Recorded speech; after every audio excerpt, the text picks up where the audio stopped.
andyan pala kayo. Papunta sana ako sa Hinamatsuri. Ay, teka lang, yung bag ko. Teka lang. Hinamatsuri? Oo, Hinamatsuri. Hindi nyo ba alam yung Hinamatsuri? Hindi. Ito, yung Hinamatsuri ito ay March 3. Tuwing March 3, sineselebrate ng mga Japanese ng Hinamatsuri. So, let's go! Let's go! So, ito ay festival na para sa mga anak ng babae ng pamilya.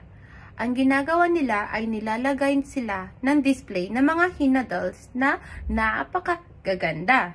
So, festival na ito ay pinagpipray and good health and well-being ng daughter.